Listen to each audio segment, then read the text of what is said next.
Okay, here's step one in your study of the vertebra. You can see here in front of you 3 vertebra, each taken from one of the regions, a cervical vertebra, a thoracic vertebra, and a lumbar vertebra. And let's start by illustrating the major features that you're going to find in any one of these 3 vertebrae. There are differences between them, but let's begin with the basics. So you can see in each and every one, I'll use this lumbar to illustrate. You can see the body of the vertebra is this large, heavyweight portion of the vertebra. This part of the vertebra carries the load, the weight load of the human body that's above it. Attached to this body, in the back, you can see an arch of bone. See that there's bone that goes in an arched shape.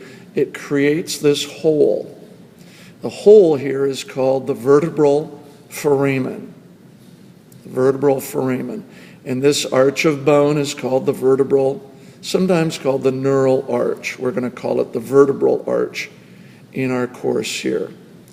Attached to this vertebral arch, you see all sorts of features that stick out in many different directions. And I want to begin with just the very, very simplest. Sticking out posteriorly here is what is known as the spinous process. This is where we get the term of the spine for our backbone, because if you run your finger down somebody's back and you feel the lumps of the vertebra, this is what you're feeling, the spinous process. It sticks out posteriorly, it's right under the skin. You can feel this process on anybody's back. Also then, 2 other processes sticking out to the side here are called the transverse processes because they're oriented laterally. So there's 3 major processes sticking out in various directions. Sometimes they're small, sometimes they're large, but they're always there. Now these 3 processes actually contact the vertebral arch and divide it into 4 segments. You can see here these 2 little segments that reach up from the body to the base of the transverse process. These are called the pedicles. Okay?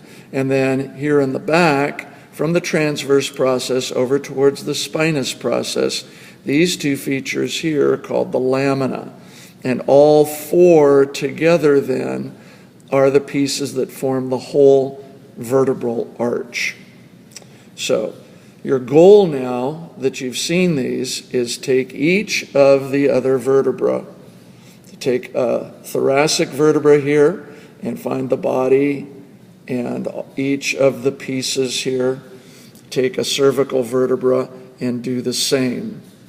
Now you can do this with your model that's in your box, and you can separate out any one of these vertebra, and you ought to be able to go up and down the vertebral column, identifying thoracic, either thoracic, lumbar, or cervical vertebra, and identifying those components: the body, the vertebral arch, the vertebral foramen, the pedicles, the lamina, the 2 transverse processes, and the spinous process.